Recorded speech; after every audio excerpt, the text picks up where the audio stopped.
Atos dos Apóstolos, capítulo de número 2, versículo de número 37 ao 47. Todos encontraram? Diz assim então a palavra do Senhor. Ouvindo eles isto, compungiram-se em seu coração e perguntaram a Pedro e aos demais apóstolos: Que faremos, varões e irmãos? E disse-lhes Pedro: Arrependei-vos, e cada um de vós seja batizado em nome de Jesus Cristo para perdão dos pecados, e recebereis o dom do Espírito Santo. Porque a promessa vos diz respeito a vós, a vossos filhos, e a todos que estão longe, a tantos quantos Deus, nosso Senhor, chamava. E com muitas outras palavras lhes testificava e os exortava, dizendo: Salvai-vos desta geração perversa. De sorte que foram batizados que de bom grado receberam a sua palavra. E naquele dia agregaram-se quase 3.000 almas, e perseveravam na doutrina dos apóstolos, na comunhão, e no partir do pão, e nas orações. Em cada alma havia temor, e muitas maravilhas e sinais se faziam pelos apóstolos. Todos que criam estavam juntos, e tinham tudo em comum. Vendiam suas propriedades e fazendas, e repartiam com todos, segundo cada um tinha necessidade. E perseverando unânimes todos os dias no templo, e partindo o pão em casa, comiam juntos, com alegria e singeleza de coração, louvando a Deus e caindo na graça de todo o povo. E todos os dias acrescentava o Senhor à igreja aqueles que se haviam de salvar. Se hoje os irmãos, se eu perguntasse hoje aqui aos irmãos, quem não está aqui na igreja hoje, que você se lembra? Qual é o irmão que está faltando aqui hoje? Quantos irmãos estão faltando aqui hoje? Se eu lhe pedisse para fazer um outro exercício, olhando ao seu redor, quantos nomes de irmãos aqui você sabe? Quantos aqui você conhece? Pelo nome, se precisar um dia, quantos aqui você consegue chegar à sua casa? Quantos aqui você consegue visitar sem precisar ligar para o pastor pedindo endereço? Quantas vezes esse ano não, começou agora, né? Vamos para o ano passado. Quantas vezes o ano passado você esteve, procurou ou ligou para um dos irmãos que você sentiu falta aqui na igreja? De ausência, ou soube que o irmão estava enfermo, ou soube que o irmão estava passando por alguma dificuldade? Quantas vezes você fez isso no ano passado? Quantas vezes você orou a um irmão aqui, ou melhor, ligou para um irmão aqui na igreja, a um irmão em Cristo, e pediu que o irmão orasse por você, por alguma questão, uma situação, um problema, apresentou sua dificuldade a um dos irmãos? Quantas vezes, ou em algum momento, na sua jornada aqui, você já viu, olhou para um dos irmãos aqui, ou qualquer um deles, ou pensou as irmãs, talvez uma das irmãs, falar com outra, conversar com outra, para se aconselhar, para conversar, para expor suas dores? Ou às vezes até para, ao contrário, perguntar quais são as dores que ela tem sentido? Quantas vezes você fez isso no ano passado? Bem, irmãos, eu falo sempre aqui, e eu não falo isso porque não é uma doutrina minha, é escritura. O cristianismo não é uma filosofia. Não é uma literatura que você lê. Não conto, não é uma poesia, não é um conto literário, não é uma construção muito bem feita de um autor muito talentoso. O cristianismo é muito mais do que isso. Na verdade, quando o Senhor Jesus nos chama, nos salva e nos converte, o que Ele faz, na verdade, é nos transportar para uma outra forma de vida, completamente diferente, antagônica, contrária ao que nós vivíamos antes. Nós somos transportados para outro estilo de vida, para outra forma de vida, para outra forma de pensar. Nós somos enxertado em nós uma nova cosmovisão. Nós não olhamos mais para as mesmas coisas da mesma forma. Nós enxergamos tudo agora diferente. Tudo. Nós vamos para tudo ao nosso redor, é tudo diferente. A nossa relação familiar se torna diferente. A nossa relação de amizade, nossos ciclos de amigos mudam e se tornam diferentes. A nossa situação de casamento, criação de filhos, trabalho, tudo é, de alguma forma, modificado a partir do momento que Cristo entra em nossas vidas, ou melhor, que Ele nos tira da antiga vida. A partir do momento que o senhorio de Cristo é imposto sobre nós, tudo em nós muda. Tudo deve mudar. Aquilo que permanece da mesma forma tem alguma coisa errada. É claro que, conforme a palavra de Deus vai entrando em nossos corações, algumas arestas vão sendo arrancadas. E todos os dias aqui, em oração, em reunião, em pregações, você está sendo moldado, modelado. Nós somos arestados, nós somos arrancados essas pontas. Deus vai nos limpando de um monte de coisas que faziam parte da nossa vida antigamente. Pois bem, pensando assim, uma das coisas que é uma marca da vida cristã, e nós temos um tema anual, que estava aqui há pouco tempo, há poucos minutos aqui, até que o Senhor venha. Durante todo esse ano, irmãos, eu vou trabalhar isso. Como deve ser a vida cristã até que o Senhor venha? Como é viver a vida cristã na expectativa do retorno do Senhor? Como é viver o cotidiano na expectativa de que a qualquer minuto, a qualquer instante, em algum momento, o Senhor voltará? Vamos trabalhar isso durante todo esse ano. Mas talvez a primeira e a mais urgente necessidade é trabalhar esse aspecto da igreja que aguarda o Senhor.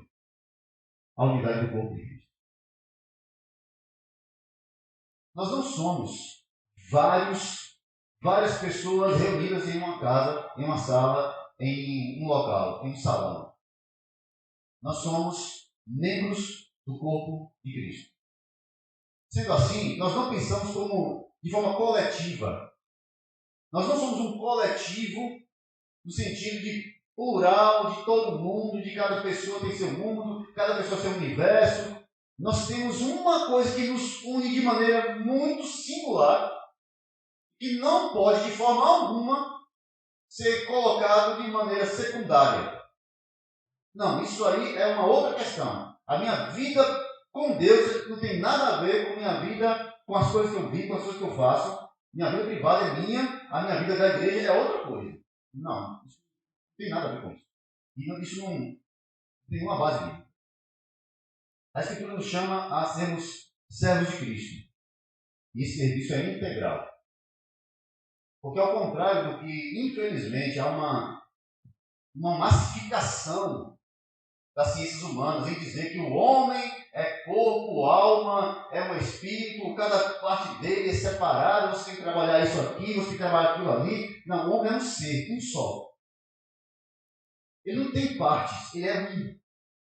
O homem é um ser. Quando o Senhor Jesus veio para salvar o homem, ele veio para salvar o homem, integralmente. Todo ele. Não existia uma parte, não, que Deus veio salvar o coração, a alma. Não, ele veio salvar o homem. A sua criação. Ele redimiu a sua criação. Completa, absoluto, inteiro.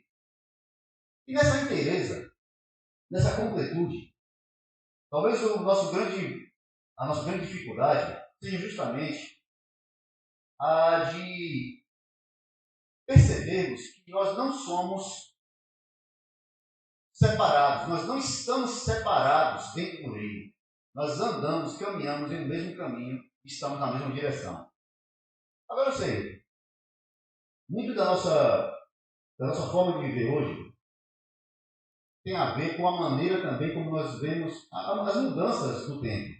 Claro, os tempos vão mudando e as coisas vão nos influenciando. Não tem como você dizer que não é influenciado. Já disse aqui algumas vezes, normalmente a gente não come o que a gente quer, a gente come o que a gente foi ensinado a comer. A gente não veste o que a gente escolhe, a gente veste o que a moda diz que nós temos que vestir. E não adianta você dizer que não é, porque é. Porque se você for olhar a roupa que você está usando agora, de alguma maneira, teve alguém que criou essa roupa, que desenhou essa roupa e que colocou lá e fez você pensar que essa roupa aqui é a que eu devo usar esse aqui me faz mais, e, como é que diz? Que melhora o meu aspecto, e deixa mais bonito. Não tem jeito, não. O homem esquece isso, estou falando com as mulheres. Mas, de qualquer forma, de qualquer sorte, nós somos influenciados. E uma das influências muito grandes que nós temos sofrido com relação à comunhão é a ideia muito distorcida de que isso aqui nos uniu. De que nós estamos mais perto. De que a um toque eu posso falar com o irmão, ver o irmão, fazer uma videoconferência em qualquer lugar do mundo. O mundo ficou muito pequeno porque agora nós estamos mais próximos graças a este aparelho, graças às redes sociais. Não estamos. Estamos mais distantes. Estamos cada vez mais distantes. Estamos tão distantes que nós não temos mais nem a sensibilidade de perceber o outro ao nosso lado. O outro agora é só o outro. Tem nada a ver comigo. Porque também a sociedade, o novo maneira de pensar, o novo pensar, nos colocou numa situação de, não, pense em você, ame-se. Você precisa se amar. Você precisa cuidar da sua alma. Você precisa se cuidar. Cuide-se mais, ame-se mais, tenha mais cuidado com você mesmo. Então, o eu ficou tão inflado, está tão cheio, somos tão egoístas, que tudo agora sou eu, inclusive na escolha de quem vai andar comigo, porque só anda comigo quem eu quiser, quem eu gostar, quem eu aprovar. Só está ao meu lado, só fica no meu ciclo quem eu quero, quem eu gosto, que não é tóxico. Ou palavra chata. Quem não é uma pessoa que vai me causar dores. Quem não é uma pessoa que vai me tirar a minha paz. Eu fico pensando se Jesus falasse a mesma coisa. Alguém estaria aqui? Algum de nós estaria aqui? Se Jesus dissesse, olha, pai, eu não quero andar com gente ruim, com gente chata, com pecador. Pronto, beleza. Acabou. Deleta tudo. Reseta esse negócio aí, porque tem um que presta. Isaías disse, não há um que seja justo. Um só. Deus olhou no céu, a terra não encontrou um sequer. Então nós temos a tendência a ficar ouvindo o que senhor fulano, seu ciclano, seu Bertrano, doutor Bertrano, doutor ciclano falam, e esquecemos de olhar porque a Escritura nos chama a ser. Então, se a sociedade está dizendo que nós temos que ser cada vez mais para dentro, porque é isso que estamos fazendo, embora algumas empresas, eu não sei se por falta de consciência ou porque eles estão preparando para o futuro, estão começando a falar sobre a propaganda. Desligue o celular, desligue a rede social, vá tomar um café com fulano. Oxi, tem alguma coisa errada aí. Essa empresa está falando. É o golpe dessa empresa. Essa empresa quer dar um golpe, alguma coisa aí. Tem alguma coisa escondida aí dentro, não sei. Como diziam os antigos, nesse mato tem coelho. Mas a tendência é que somos cada vez mais afastados uns dos outros e paz, irmãos. Essa desunião, ela se tornou tão grave que em alguns momentos, nem dentro de casa, as pessoas falam mais. Tem um amigo que uma vez me disse que, eu não sei como foi a situação da história, mas o filho falava com o pai pelo WhatsApp, estamos os dois de casa. A mãe chamava o marido para almoçar pelo WhatsApp, os dois dentro de casa. O marido reclamava com a mulher para almoçar, os dois dentro de casa. Uma casa, todo mundo dentro de casa, e todo mundo falando pela rede social. Por quê? Porque não tem mais disponibilidade de falar olho no olho, de sentar e conversar, de falar as coisas que tem que ser ditas. Pois bem, depois dessa longa introdução, vamos ao texto. E olha o que a Escritura nos ensina. Porque tudo isso, irmãos, é a forma de pensar do mundo. E se você se adequou a algum desses aspectos, calma, somos pecadores. Estamos, infelizmente, expostos ainda às manias do velho homem, mas à salvação, à graça e à misericórdia de Deus. Vamos para o texto e olha que o texto de Atos dos Apóstolos, capítulo 2. O verso 37 até o verso de número 41. Vou ler outra versão aqui, mas é o mesmo texto. E ouvindo eles isto, compungiram-se em seu coração e perguntaram a Pedro e aos demais apóstolos: que faremos, irmãos? Pedro então respondeu: arrependei-vos e cada um de vós seja batizado em nome de Jesus Cristo, para a remissão de vossos pecados, e recebereis o dom do Espírito Santo. Porque a promessa nos pertence a vós, a vossos filhos, e a todos que estão longe, a quantos o Senhor nosso Deus chamar. E com muitas outras palavras, dava testemunho e nos exortava, dizendo: salvai-vos dessa geração perversa. De sorte que foram batizados os que receberam a sua palavra de bom grado. E naquele dia agregaram-se quase 3.000 almas. Bom, antes de pensar em unidade da igreja, em unidade do corpo, vamos pensar no Evangelho. Porque o Evangelho é a base para isso. Veja, os apóstolos tinham acabado de ver o Senhor Jesus ascender aos céus. Passando alguns dias ali, eles tinham passado a Páscoa, passaram um período com Cristo. Jesus já tinha ascendido aos céus, já tinha subido aos céus, eles estavam aguardando, conforme a ordem do próprio Senhor Jesus: fiquem em Jerusalém, até que do alto vocês sejam revestidos de poder, vocês serão minhas testemunhas. Então eles vão para Jerusalém, se reúnem, estão unidos em Jerusalém, reunidos num salão alto, e enquanto eles oravam, estavam juntos em oração, veio o Espírito sobre todos eles, e foram cheios do Espírito, e ali eles começaram a falar em outras línguas, começaram a profetizar, e as multidões que estavam ao seu redor começaram a ouvir tudo aquilo, e a Jerusalém, por conta do dia de Pentecostes, que era uma festa onde todo Israel, todos os judeus que podiam vir, vinham para Jerusalém, vinham para a cidade. Depois da Páscoa, tinha o dia de Pentecostes, que era justamente 50 dias após a Páscoa, a palavra significa isso. Eles estão, então, reunidos em Jerusalém. E eles ouvem aqueles homens. E ao momento que eles chegam e são reunidos em torno daqueles homens que estão ali, cheios do Espírito, Pedro, então, começa a pregar. E a pregação de Pedro é extremamente dura. Uma pregação muito contundente. Uma pregação que em nada aliviou o pecado daqueles que estavam ali ouvindo. Pedro chamou eles de assassinos. Pedro disse a eles que eles eram culpados. Pedro disse que eles rejeitaram a salvação que o Senhor tinha dado a eles. Pedro lançou neles a culpa que era deles. Mas depois ele diz: agora, vocês mataram aquele que foi enviado para a salvação. O Evangelho, ele tem um poder que não é natural. E que não faz as coisas de forma natural. O Evangelho tem um poder que ele quebra cadeias e correntes que homem algum consegue sequer alcançar, acessar. Eu sei que algumas ciências tentam de qualquer forma acessar a alma do homem. Nenhuma faz isso como o Evangelho. Nenhuma alcança o homem mais profundo do homem, o centro do homem, como o Evangelho faz. O Evangelho alcança a alma do homem. E alcançando a alma do homem, e o Espírito de Deus levando a palavra até o profundo desse homem, então a reação é lógica. Qual é a reação deles? Ouvindo isso, logo compungiram-se os seus corações.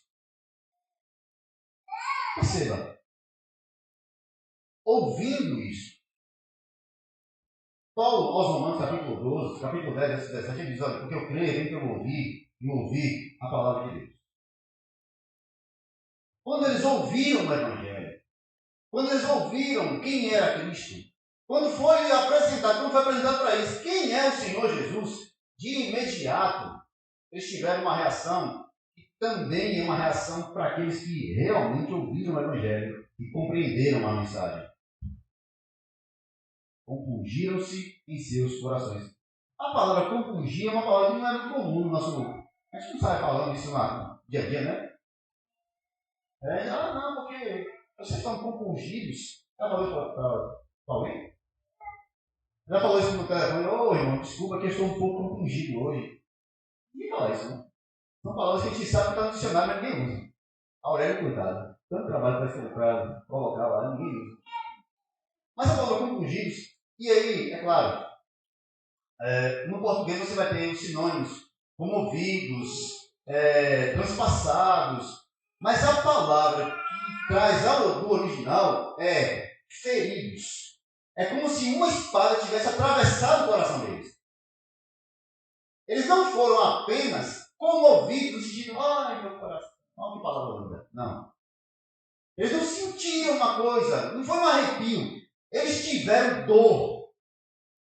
Eles sentiram arrependimento. Eles perceberam a loucura que haviam feito. E agora, irmãos, o que nós vamos fazer? E agora? Como nós vamos reagir? Como vamos viver? De que maneira? O que nós podemos fazer? Nós rejeitamos o Salvador e agora? Não há mais esperança para nós. O coração deles foi quebrado. A resistência foi destruída. As torres que estavam ali, que protegiam a eles de qualquer arrependimento, de qualquer mudança, desabaram. E agora eles estavam expostos diante de Deus. E o homem exposto diante de Deus não resiste. Então eles desabaram em si mesmos. E agora? O que faremos? Corações arrebentados, cortados, quebrados. O que faremos, irmãos? Então, primeiro dar a solução. Arrependam-se. Confessem. Rendam-se. Vivam uma nova vida. Arrependei-vos. Cada um de vós seja batizado em nome do Senhor Jesus Cristo para perdão dos vossos pecados. E recebereis o dom do Espírito Santo. Arrependam-se para que a vida de Deus entre em vocês. Vocês estão mortos.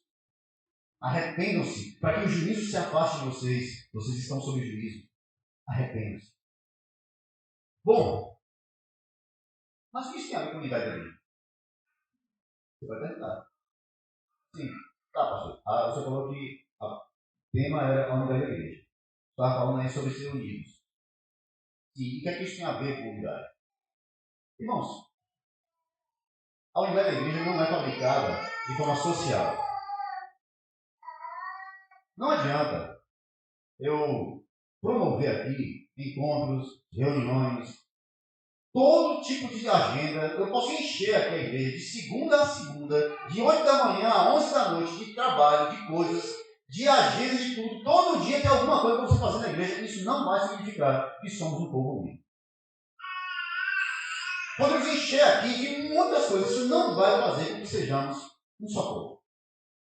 Isso pode ajudar, claro, mas não faz. Não é a ação direta. Pois bem, então como é que nós fazemos? O que é que acontece? A partir do momento que houve a conversão, que houve a transformação, o arrependimento, a conversão do homem é o primeiro passo. Veja, receber a Cristo como Salvador não é o fim, é o começo. Crer em Cristo como Senhor de sua vida não é o fim. Agora que eu creio em Cristo, agora pronto. Cheguei ao ápice. Não, é o começo. Agora vai começar a jornada. Agora vai começar a peregrinação. A partir do momento que nós somos salvos e nascidos de novo, então começa uma nova vida. Porque toda criança nascida, ela cresce, ela desenvolve-se, ela continua até se tornar um homem, uma mulher, perfeitamente. Então nós não somos nascidos para continuar a beber a vida toda. Há um progresso nisso. Pois bem, nascidos de novo, feitos novas criaturas, então agora nós precisamos partir para o crescimento. Arrependidos dos nossos pecados, transformados pelo Evangelho, pela ação do Espírito Santo em nossas vidas, agora precisamos partir para o crescimento como homens e mulheres de Deus. Ok. Aí hoje eu estava ouvindo, passeando ali pela rede social, pelos textos, pelos vídeos, e aí me deparei com uma frase Só podia vir. Não vou nem falar que eu escrevi isso. Mas está escrito assim. A melhor técnica, ou a técnica mais infalível para você continuar amando o próximo é não estar próximo. Entendeu, né? Quanto mais distante o próximo estiver, melhor. Porque quanto mais próximo, menos eu. Né? O próximo não precisa ficar tão próximo. Entendeu? O próximo pode estar distante, porque a distância ajuda. Eu não gosto do próximo muito próximo. Eu tenho fobia. Esse negócio de estar perto. Esse negócio de gente aqui me pegando, me tocando, me encostando, falando. Esse negócio de sentar do lado, bater no ombro. Eu não gosto de gente na minha casa, eu não gosto de gente. Misericórdia, mano. Tem gente que faz que viver na sua serelita. Viver em cima da montanha. Sem telefone. E sem fogueira. Para aprender. Às vezes a gente age dessa maneira. Só que não é essa a direção do Evangelho. O Evangelho não nos diz: se afaste das pessoas tóxicas. O Evangelho diz: encontre com essas pessoas. Vá ao encontro delas. Sente-se ao lado dela. Viva, caminhe com ela. Se nós olhássemos, se nós vivêssemos apenas com quem a gente gosta, no sentido, não, olha, porque, deixa eu te dizer uma coisa. Quase sempre esse negócio de, não, é porque eu não gosto. Não gosto por quê? Porque não faz alguma coisa que eu não gosto. Então assim, a pessoa só é boa se for igual a mim. Se não for igual a mim, se não pensar como eu, não falar como eu, não comer a mesma coisa que eu como, não é boa pessoa. Não presta. Só que, meus irmãos, a nossa unidade não depende de uma homogeneidade. Não dá para ser tudo igualzinho, robozinho, tudo fabricado em lote. Né? A pessoa que queria fabricar em lote, o lote ruim a gente joga fora. Não dá, gente. Eu já falei isso aqui com os irmãos. Olha para o colégio apostólico. Olha para o grupo de apóstolos. Uma vez um teólogo disse assim: irmãos, se Jesus fosse um CEO de uma empresa e tivesse que contratar 12 funcionários, aqueles 12 estariam totalmente fora. Esse aqui eu não, o currículo desse já joga fora aqui mesmo. Nem chama para entrevista. Pedro, Tiago, João, não. Temperamento ruim, não sei o quê, não, esse aqui é mania, esse aqui não acredita em nada, não, joga esse pessoal tudo fora. Esse aqui não serve. Desobedientes, esse aqui é iracundo, esse aqui não, não. Esse aqui não acredita, não, bicho, sai. Tinha esse povo todo. Só que Cristo faz o contrário. Ele traz para perto para que ele se transforme. Quando nós olhamos para o texto, e esse é um problema com a nossa cultura, porque o texto é anticultural, ou contracultural. A Bíblia é contracultural. O Novo Testamento é absolutamente contracultural. A agenda desse mundo, principalmente agora, a agenda progressista, esquece. O Evangelho vai bater em todos eles. Vai derrubar tudo isso. Porque nada disso é o que o Evangelho diz. O Evangelho não fala de coisas que me fazem bem. O Evangelho fala de servir, independente se eu me sinto bem ou não. Porque essa é a minha obrigação. Eu faço isso por amor. E aí entra um ponto que eu acho que é crucial. Observe o versículo número 42 desse texto. E perseveravam na doutrina dos apóstolos, na comunhão, no partir do pão, nas orações. Em cada um havia temor, e muitas maravilhas e sinais se faziam pelos apóstolos. Preste atenção nesse texto 42. E perseveravam na doutrina dos apóstolos. Em primeiro lugar, eles perseveravam. Esse é um defeito do nosso tempo. Tudo nosso é descartável. Eu trabalho uma semana Eu tenho um projeto aqui de uma semana com a igreja. Depois de uma semana, não está como eu quis, eu descarto, começo outra coisa, aí outra coisa, eu descarto de novo. Eu me coloco diante do Senhor para servir a Ele em determinado, em uma frente. Começa as coisas a dar errado, eu desisto, porque não. Eles perseveravam. A perseverança tem a ver com continuar, independente da circunstância. Eu fico interessado, vocês não entendem, irmãos. Por que alguém consegue fazer isso, colocar isso como uma meta de vida para o trabalho, para a vida social, para as suas relações, mas não consegue fazer isso com relação a Cristo? Bota uma meta na cabeça. Não, no ano que vem eu vou ficar fitness. Vai todo dia, pode estar chovendo, canivete, vai para a academia. Não tem negócio, não tem tempo ruim. Pode estar, olha, tem um leão na rua, não tem problema não, eu mato ele, mas eu vou para a academia hoje. Já vou aquecido. Ah, não, porque tem agora, a Covid voltou, tá matando, não tem problema, eu vou de máscara, de álcool em gel, eu detesto todo mundo lá, mas eu vou. Não, porque é uma meta, eu coloquei. Não, a meta agora é emagrecer. Vou ficar fininho, não tem não, eu não preciso, né? Se fizer isso, eu sumo. Mas vou ficar fininho, As pessoas colocam metas. Não, esse ano eu passo num concurso público. O cara se tranca num quarto, estuda de 8 da manhã a 10 da noite. Se tranca numa casa, não fala com ninguém. Nem para comer bolo no aniversário ele sai. Nem para o aniversário da mãe ele quer ir. Mas ele fica ali, ele está focado, ele quer passar no concurso de qualquer forma. Ele é focado. Não, eu vou comprar um carro. Ah, meu irmão, não compra nem bala. Para das 10 centavos na igreja, porque 10 centavos vai contar ali, já era pouco até que Deus queria. Já tudo ele fez, porque ele tem um foco, ele tem um propósito, ele tem um objetivo. E ele continua naquilo até o fim. Mas quando nós falamos de vida cristã, o propósito termina na primeira semana do primeiro ano.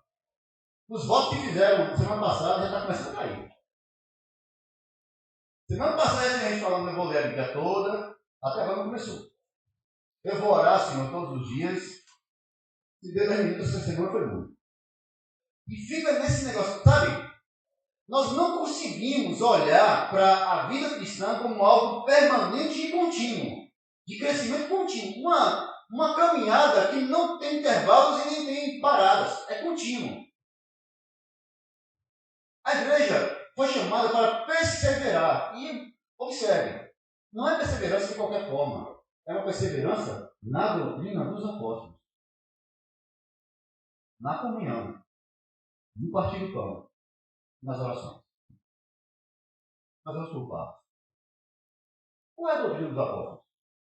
Porque está falando que perseverava na doutrina dos apóstolos. O que os apóstolos pregavam? João disse. 1 João, capítulo número 1, verso 1 ao 3.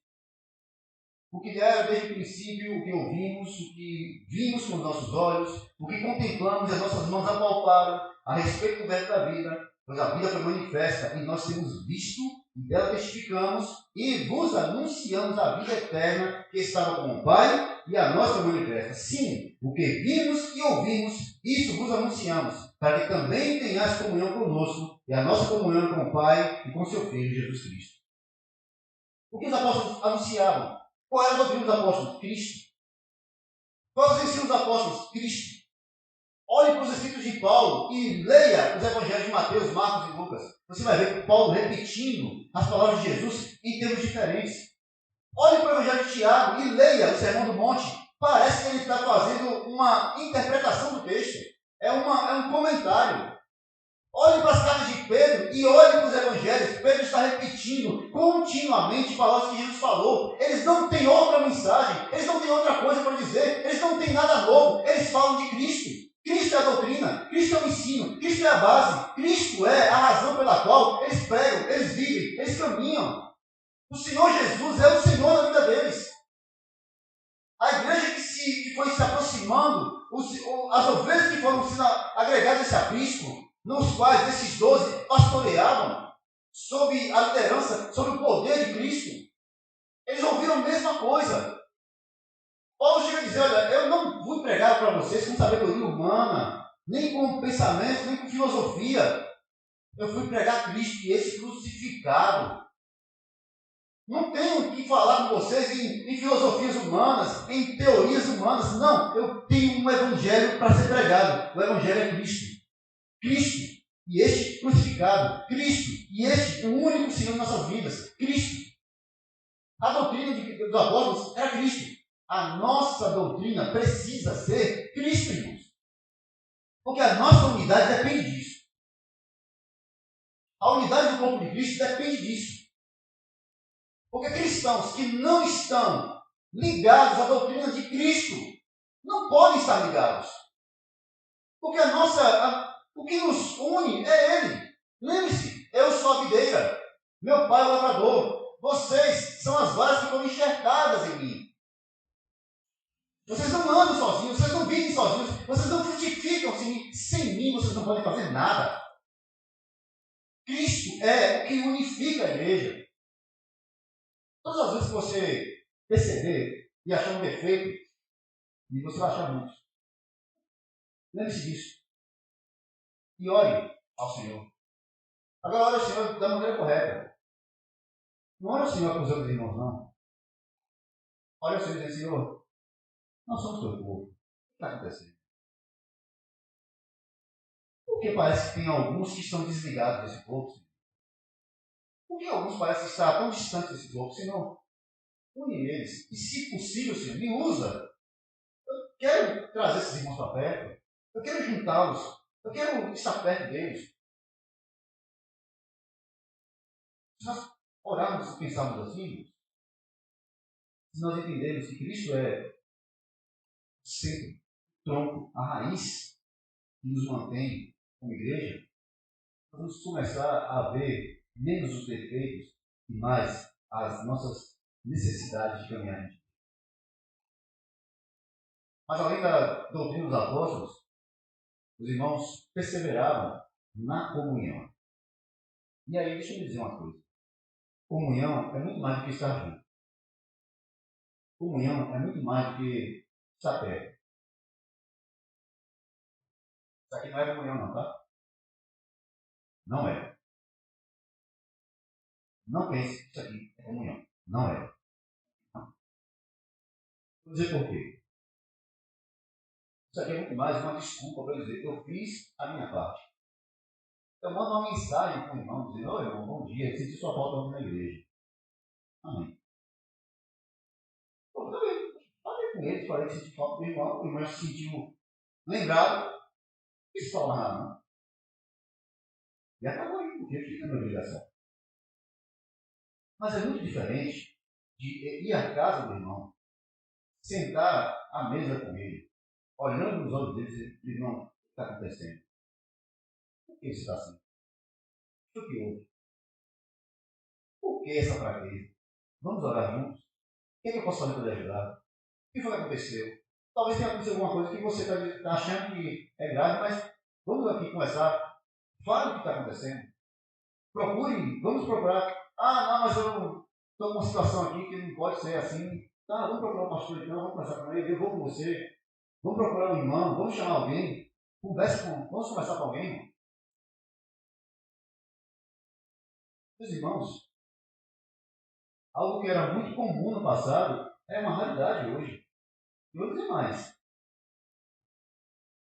Se antes nós estávamos continuamente vendo os irmãos, visitando os irmãos, e como é verdade, visitamos enfermos, visitamos idosos, vendo aqueles irmãos que estão passando por dificuldades, sentindo a falta de alguns irmãos e indo à casa deles para saber o que está acontecendo. Agora, no máximo que nós fazemos é reclamar porque ninguém está ligando para mim. Mesmo que não esteja problema nenhum. Estou passando por nada, mas ninguém liga para mim. Há um egoísmo. Há uma soberba na situação. Há uma dificuldade em perceber a dor do outro. Porque nossa dor é sempre muito maior do que de qualquer um. Só que, veja, o apóstolo Paulo, na carta aos Filipenses, capítulo 2, versos 1 e 2, Paulo faz uma exortação aos irmãos de Filipos e diz assim: irmãos, se há alguma exortação em Cristo, se há alguma consolação de amor, se há alguma comunhão no Espírito, se há alguns entranháveis afetos e compaixões, olha a palavra, olha os termos que Paulo usa: entranháveis afetos e compaixões. Completai o meu gozo para que tenhais o quê? O mesmo modo de pensar, tendo o mesmo amor, o mesmo ânimo, pensando a mesma coisa. Há uma unidade. Lembra da doutrina dos apóstolos? Agora há uma unidade na comunhão. E Paulo diz: irmãos, vocês precisam caminhar juntos na mesma direção. Não pode caminhar um puxando para um lado e puxando para o outro. Vocês precisam caminhar juntos, edificarem um ao outro. Vocês precisam impulsionar um ao outro, incentivar um ao outro. Aquele que está fraco precisa ser fortalecido. Então faça isso. Ah, mas está todo mundo fraco. Não está todo mundo fraco. Não está. Muitos de nós está apenas, sei lá, talvez com preguiça, com medo, com dificuldade, outras coisas, mas não é todo mundo está passando por a mesma fraqueza. Não é. Nós estamos acomodados à nossa nova maneira de viver. Uma das coisas que foi consequência da pandemia é que as pessoas passaram a pensar que elas não precisam dos outros. Eu estou na minha casa, eu estou isolado, eu tenho um telefone celular, eu tenho uma televisão, eu tenho internet. Puxa, eu ligo, a comida vem. Eu ligo, vem um carro e me pega aqui na porta e me leva onde eu quero. Se eu estou querendo falar com minha família, eu ligo aqui a câmera e vejo todo mundo. Pronto. Eu posso viver na minha caverna. Eu posso ficar no meu castelinho. Afinal de contas, eu não preciso de ninguém. Porque se eu quiser alguma coisa, eu falo aqui. Sabe qual é a diferença grande? É que quando você está conversando com o irmão cara a cara, você não tem aquele botão bloquear. Você não tem um botãozinho vermelho para desligar. Você não pode falar assim com o irmão: ó, acabou, está bloqueado, dá licença. Tá? Você está cara a cara, você está vivendo ali junto, você passa a sentir a mesma dor. Você passa a se conformar a ele, você passa a sentir o que ele sente. Perceber o que ele está vivendo. Andar, como disse alguém há um tempo atrás, não, quem foi que disse isso? Vestir a pele do irmão. Cristo teve isso. Nós somos chamados a viver da minha forma. Tudo fora disso é egoísmo, soberba. É a vontade de fazer a minha vontade e não a de Cristo. Ainda o apóstolo Paulo, escrevendo aos Tessalonicenses, ele chama-nos a cuidarmos dos outros. Veja, exortai-vos uns aos outros e edificai-vos uns aos outros, como na verdade estão fazendo. Exortem-se, edifiquem-se. Bom, aqui deixa eu fazer uma observação. Eu sei, alguns irmãos já me falaram disso, inclusive, uma vez, tempo atrás. Não, pastor, porque assim, eu fui falar com o irmão disse: não, minha vida, negócio não, eu resolvo, ninguém tem que se meter na minha vida, isso aqui é uma questão minha. Ou então, não, tá bom, beleza, mas eu não quero falar sobre isso. Eu sei. Sabe qual é o problema? O problema é que nós estamos esquecendo um outro texto de Hebreus, capítulo 10, versos 24 e 25. E consideremos uns aos outros para incentivarmos no amor às boas obras. Não deixemos de nos reunir como igreja, segundo o costume de alguns, mas encorajemos-nos uns aos outros, ainda mais quando veem que se aproxima o dia. Nós não podemos deixar de contribuir, de exortar, de chamar os irmãos, porque eles não querem ouvir ou porque eles se fecham. Sabe por que algumas vezes a gente se fecha? Porque a gente não esqueceu que nós somos chamados a sujeitarmos uns aos outros. E essa é uma palavra difícil. Se sujeitar ao outro. Sabe aquela coisa de dizer assim, quem é você para me aconselhar? Eu que não falo. Mas quando você procura, se isola, se fecha, talvez ache que não haja irmãos lá. Não tem irmãos aqui capazes de ouvir. Meu Deus, meus irmãos, nenhum de nós é capaz por nós mesmos. Fica fazendo, querendo fazer faculdade, cursos, para se preparar para ouvir as pessoas. Nada prepara. Sabe o que prepara a gente para ouvir as pessoas? Ouvindo as pessoas. Sabe o que nos prepara para viver com as pessoas? Vivendo com as pessoas. Sabe o que nos prepara para estar com o outro e aconselhá-los? A escritura, a oração e a convivência, a comunhão. É isso que nos prepara para estar com o outro. É isso que nos prepara para viver com o outro. Porque o outro, meu querido, é um pecador. Nós somos pecadores. E eu sou um pecador que vai ter que conversar com outro pecador. E nós dois juntos precisamos buscar aquele que é santo para que ele nos sirva de alegria, nos conduza, nos mostre a verdade, nos abra o entendimento. Somos chamados para juntos irmos a Deus como irmãos em Cristo, buscando o Pai, para que Ele nos dê aquilo que nós não temos capacidade em nós mesmos de alcançar. Precisamos estar unidos, mas essa unidade não é fabricada. Essa unidade não é uma engenharia social. Eu sei que tem um monte de ideologias aí que tentam fazer isso. E que pega um ponto ou outro e diz, olha, porque se você fizer isso aqui, vamos ter uma comunidade mais unida. Se você fizer aquilo ali, vamos ter um grupo mais unido. Se você fizer isso aqui, vai ser uma sociedade mais unida. Não vai. Não vai. As leis estão aí. Todo ano surgem leis novas. Todo ano. Não sei se todo ano. Mas assim, volta e meia, aconteceu alguma coisa. Ah, lei Paulo de não sei o quê.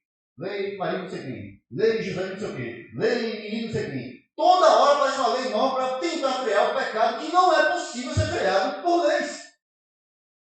As leis não freiam a maldade humana.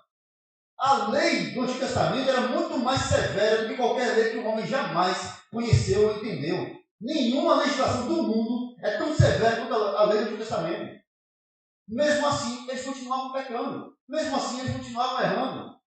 A lei não é capaz, se Deus, por meio do seu Santo Espírito, se Deus, por meio do Evangelho, se Deus em Cristo Jesus não resgatar o homem da sua vã maneira de viver, tudo será apenas florar, florescer, pintar de rosa aquilo que é mal, aquilo que é ruim. Serão sepulcros caiados, serão túmulos muito bem enfeitados, mas continuarão mortos nas suas velhas maneiras de viver, de pensar e de agir. A comunhão, ela só pode existir de maneira santa e verdadeira por meio da ação de Deus no coração da igreja, no coração do seu povo, no meio do seu povo. Esse povo era unido, eles estavam juntos por causa do Evangelho, por causa da graça de Deus, por causa da ação do Espírito no meio deles. Eles não estavam unidos porque eles, nós vamos fazer aqui uma sociedade. Houve pecado no meio deles. Mesmo assim, estavam firmes. Na comunhão, no partir do pão e nas orações. Partir do pão aqui, irmão, não está falando de partilha, de dividir o pão, de dar esse trabalho. Está falando aqui. Observe a expressão. No partir do pão. Comunhão, partir do pão. Comunhão está ligada a tudo isso, ao socorro, à ajuda. Partir do pão aqui é o corpo de Cristo. É a ser do Senhor. É estar em Cristo. Partir do pão aqui é estarmos unidos, juntos, na celebração da graça de Deus. Observe, isso é o que eu fico preocupado. Muitas pessoas preferem ausentar-se na ceia de confessar seus pecados e deixá-los. Muitas pessoas preferem ficar em casa no dia da ceia do que vir para a igreja ou procurar os irmãos ou se colocar diante de alguém e dizer, olha, estou passando por isso, ore por mim. prefere se ausentar da ceia. Por quê? Porque eu me autodisciplino. Não preciso de ninguém. Eu me autodisciplino. Se eu fiz, eu acho que estou errado, então eu não vou para a ceia. Se isenta, ou melhor, se exclui do corpo de Cristo. Eu não sei como é que alguém, um crente, pode pensar uma coisa dessa. Ele se excluir do estar no corpo de Cristo, do estar junto na comunhão do corpo de Cristo. Não sei como um crente pensa isso. Consegue imaginar isso. Não sei como é que um crente consegue ficar em casa, remoendo o seu pecado, mas não para não ter que ir à ceia e não ter que mostrar que não está bem. Ou então, qualquer besteira que poderia ser resolvido, um pedido de perdão, uma reconciliação, uma confissão de seus erros, resolveria o problema em um dia. Não. Não, eu prefiro ficar sem cear. Beleza.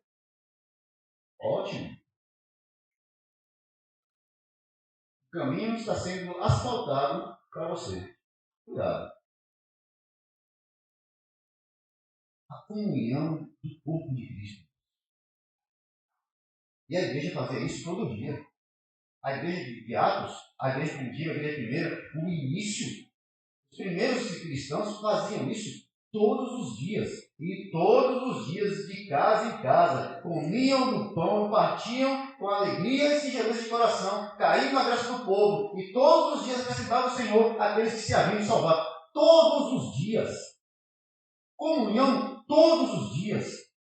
Estavam juntos todos os dias. Ah, pastor, mas aí você não tinha o que fazer, não? Não tinha? Você acha que os cristãos do primeiro século eram vagabundos? Você acha que os cristãos do primeiro século estavam dependendo do governo para fazer as coisas? Não, filho. Todo mundo aqui trabalhava, todo mundo aqui tinha lavoura, todo mundo aqui tinha algum serviço. Todo mundo aqui, segundo os historiadores, principalmente Latoré, ele diz que no princípio, na igreja, logo no início, quando a igreja foi proibida de se reunir, quando os cristãos foram proibidos de se reunir nas sinagogas por causa da desavença, eles também não podiam se reunir em público por causa do Império Romano, das perseguições que já começavam. Eles se reuniam pela madrugada, 5 horas, 4:30 da manhã, ao nascer do sol, no dia do Senhor, no dia do domingo, eles estavam reunidos diante do Senhor. Para quê? Para que depois daquele momento fossem para o seu dia normal, o seu trabalho normal, para seus serviços, porque ali tinham escravos. Ali tinham homens que trabalhavam no campo. Todos os dias estavam ali, servindo, trabalhando, mas eles não perdiam a comunhão entre eles e nem a comunhão com o Senhor. Trabalho não é desculpa, irmãos. Ou melhor, é uma desculpa, mas não é justificativa. Ah, mas eu estou cansado. É interessante que eu estava ouvindo hoje o pastor Júlio falando sobre estar no templo, né? Estar na presença do Senhor, estar na casa do Senhor. E ele colocou uma questão que eu nunca tinha pensado, realmente. Muitas pessoas falam assim, eu estou muito cansado para ir para a igreja.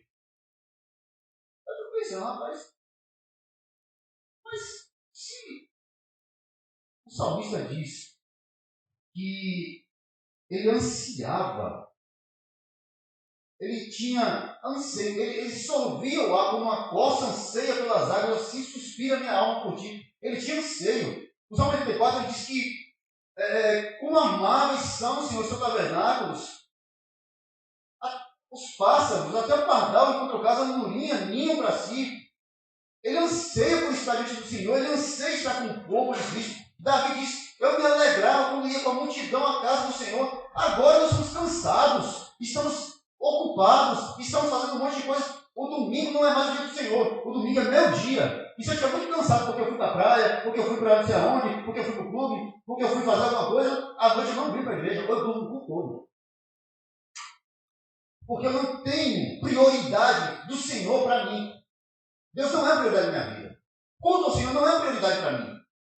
Deus é um acessório que faz as coisas conforme eu vou necessitando. Mas essa igreja aqui, que tem essa unidade perfeita, é a igreja que tem Cristo no centro, que adora o Senhor e que quer estar diante do Senhor, quer estar em comunhão uns com os outros. Estão juntos. Tem alegria de estarem juntos. Na simplicidade. Sem necessidade coisa alguma. Querem estar juntos. Precisam estar juntos. Veja, irmãos, eu não posso, eu não consigo caminhar sozinho na vida cristã. Não tem como. Não consigo, não tenho. Eu não tenho essa força. Ah, mas aí o Senhor disse, não, mas o Senhor colocou a igreja para me sustentar. Ele criou a igreja dele. Foi ele que criou esse negócio. Não foi a gente que criou. Foi o Senhor Jesus que criou, que formou a igreja, que formou o corpo, juntou um corpo, ele fez um corpo. A igreja é o corpo de Cristo. Então, é o corpo de Cristo que me fortalece. Estar com os irmãos, em comunhão com os irmãos, viver, conviver, orar junto, chorar junto, se alegrar junto. Viver junto, irmãos. Então, eu sei que tem um problema aí. Ah, não gosto desse negócio de gente aqui comigo, porque assim, o povo está falando, vem aqui em casa e vai ver alguma coisa. Sabe quando as coisas supérfluas ocupam mais tempo e mais lugares do que as coisas essenciais? Quando eu era criança, eu lembro de uma vez ter saído com minha mãe para fazer uma visita para um parente dela, não quem era. Uma tia, a gente, tem parente que não tinha não. Mas ela foi visitar um dos parentes nossos. A casa era assim, extremamente simples. Era uma casa de barro. Eu lembro ainda hoje das paredes, assim, aquele amarelo, que não sei se é amarelo, se é vermelho, se é rosa. Eu acho que as coisas estavam tudo ali, né? E tirando um, caindo outro. Depois apareceu todas as coisas que estavam lá no parede. Uma casa muito simples. Ali pelo lado do campo 4, algum lugarzinho. E, assim, a alegria da pessoa, da família, para receber minha mãe. E a alegria de minha mãe estar ali, e conversar, e tomar um café, e comer biscoito, demais ali. E hoje, você tem que fazer tudo, tem que ter um palácio para receber os irmãos, tem que fazer um banquete para receber os irmãos, tem que fazer. Meu Deus, irmãos, é comunhão. É a vida real. Não é vida de WhatsApp, não é vida de Instagram, não, é vida real. É minha casa, é minha vida, é quem eu sou. As pessoas vão falar comigo como eu sou, quem eu sou. Se vai na minha casa para comer, como é que eu como? Bebe o que eu bebo. Senta onde eu sento. A vida é comum. E uma vida, irmãos, que é muito mais do que apenas. Essas coisas são supérfluas. É isso que vai passar. A nossa comunhão em Cristo não passa. O nosso amor em Cristo não passa. Nós precisamos olhar para essa centralidade do Evangelho. Caso contrário, irmãos, vai continuar com essa coisa de reclamar. Um monte de gente nas redes sociais reclamando da igreja, reclamando do pastor, reclamando. Todo dia reclamações, todo dia falando mal de alguém, todo dia falando mal de alguma coisa, todo dia tem uma. Todos os dias, toda hora, abre a saber todo tempo. Ao invés de ficar falando mal e reclamando, falando, vindo coisa, oremos uns pelos outros. Sirvamos uns aos outros. Tenhamos comunhão uns com os outros. Sirvamos, irmãos, de verdade. E servir é aquele negócio. Quem está para servir, não pergunta. Oh, pastor, eu preciso ir ali, ter aonde, levar uma coisa e tal. E aí, vamos embora.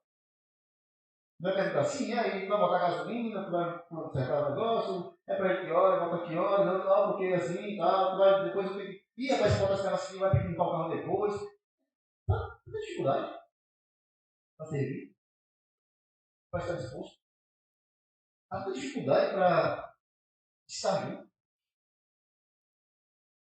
A igreja estava reunida, juntos, em simplicidade, em alegria. E qual era o resultado disso?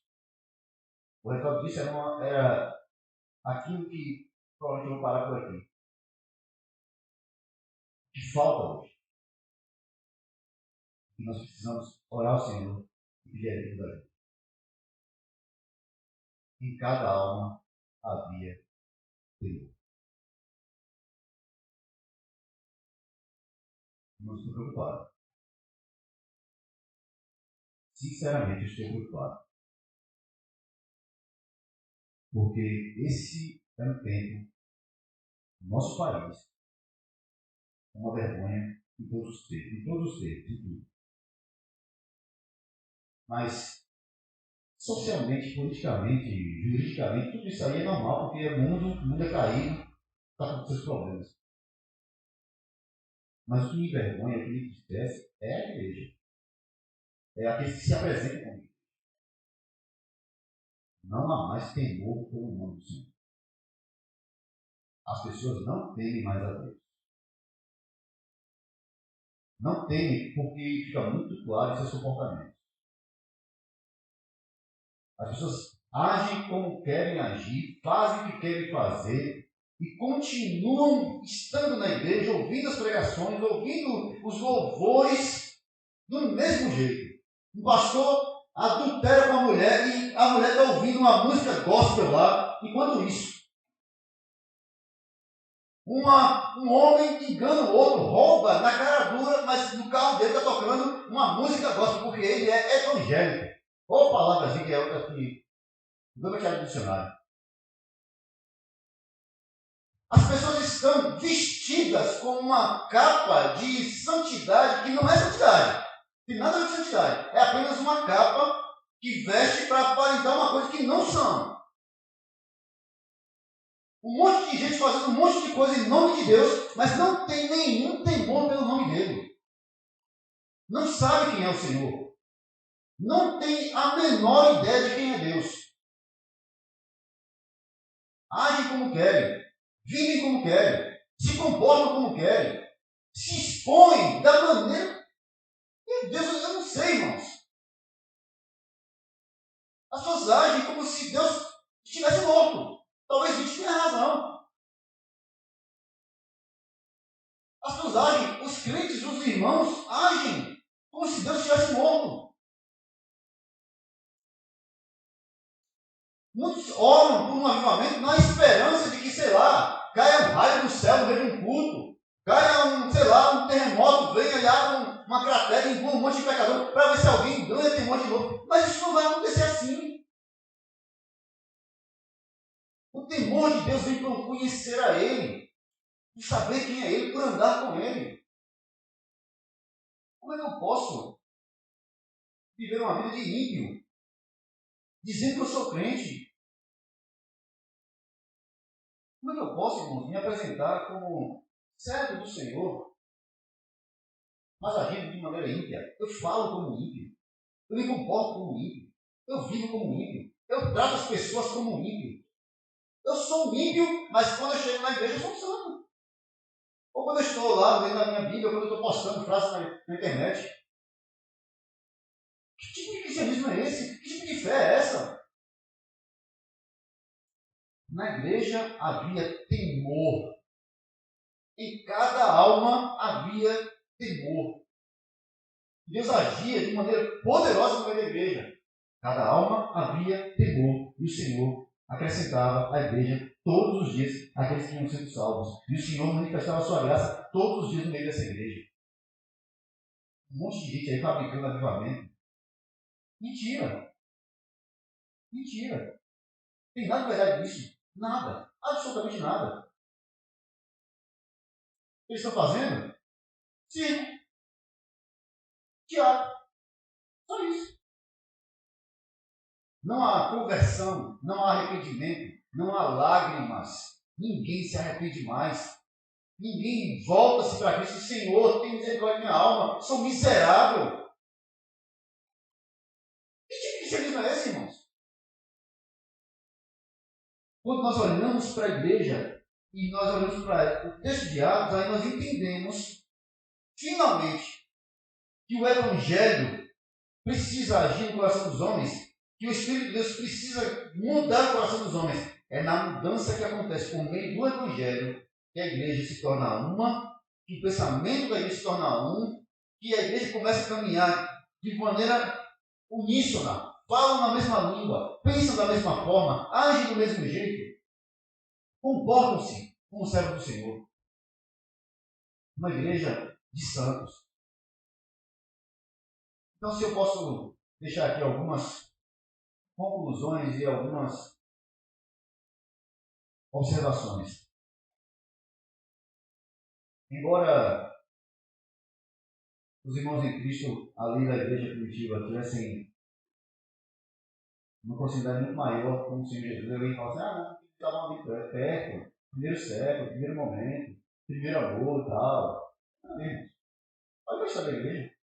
Você vai ver, irmãos, 100 anos depois, 200 anos depois, 300 anos depois, 500 anos depois, igrejas agindo da mesma forma, do mesmo jeito, com a mesma autoridade, com a mesma graça de Deus. O problema não é o tempo. O problema não está no tempo. Então, em primeiro lugar, a conversão, o estar em Cristo, vir para Cristo, o arrepender dos pecados, não é o fim, é o começo. Entenda, todos que estão aqui, receberam o Cristo do Senhor, salvo de suas vidas, estão submissos ao Senhor, são cristãos, eu creio que são salvos, amém, né? Tá bom. Estou crendo. Então, todo mundo aqui, do Senhor Jesus Cristo, amém. Não é o fim, é o começo. A caminhada cristã começa com o conhecimento de Cristo e termina com o conhecimento. Então, pense sobre o seu caminho. Segundo lugar, a unidade da igreja não é construída com o mesmo pensamento ou ideologia do mundo, mas nos pilares que a Escritura estabelece: doutrina, comunhão, ceia e oração. Não queira importar ideologia do mundo para formar um tipo de unidade na igreja, de união na igreja. Não vamos colocar aqui, mas não cabe negócio de politicamente correto, negócio de agenda 2030, aqui não entra não. Quando estiver aqui, esse público não vai caber esse negócio não. Não cabe. Aqui, o Evangelho, a graça de Deus, os pilares do Evangelho é que formam, que moldam e que conduzem os homens à transformação completa e absoluta. É o Evangelho, não outra coisa. É o Evangelho, não a política. É o Evangelho, não as ideologias, não os pensamentos, não as filosofias, não as linhas de psicologia. É o Evangelho. Terceiro, a partir da unidade em Cristo, sujeitando-nos uns aos outros, servindo e amando uns aos outros, Deus concede graça e chama as ovelhas para o seu aprisco. É nos servir a Cristo de maneira fiel, é no andar de maneira fiel que Deus vai trazendo os outros, por meio do testemunho, por meio do caminhar com Cristo. Os outros virão, as ovelhas do Senhor que estão perdidas, que estão longe, virão. É assim que são chamados, por meio da vida daqueles que pregam, por meio do testemunho daqueles que pregam. São chamados continuamente. E por último, Cristo, por meio do seu Santo Espírito, é o que nos une. Tudo mais é fabricação mundana e não é a unidade. Cristo é o que nos une. Somos salvos em Cristo Jesus. Isso nos faz iguais, não outra coisa. Todos nós somos pecadores. Isso nos faz iguais. Todos nós somos salvos pelo mesmo sangue. Isso nos faz iguais. Todos nós caminhamos para o mesmo lugar, o céu preparado por Cristo. Isso nos faz iguais, não outra coisa. Somos chamados para esse caminho. Somos chamados para andar em Cristo, para estar em Cristo. Uma unidade perfeita, uma comunhão perfeita, um cuidado perfeito. Portanto, meus irmãos, se de alguma forma, se de alguma maneira, você não serviu ao Senhor, ou se você nunca pensou sobre isso, sobre o seu papel no reino de Deus, sobre o seu papel como servo do Senhor, sobre o seu papel como cristão, a partir de agora, reflita, repense, coloque-se diante do Senhor para servir a Ele com fidelidade, servindo e amando a igreja, com todas as suas dificuldades, com todos os seus problemas, servindo e amando os irmãos, com todos os pecados que eles têm, servindo e amando os outros. Amém?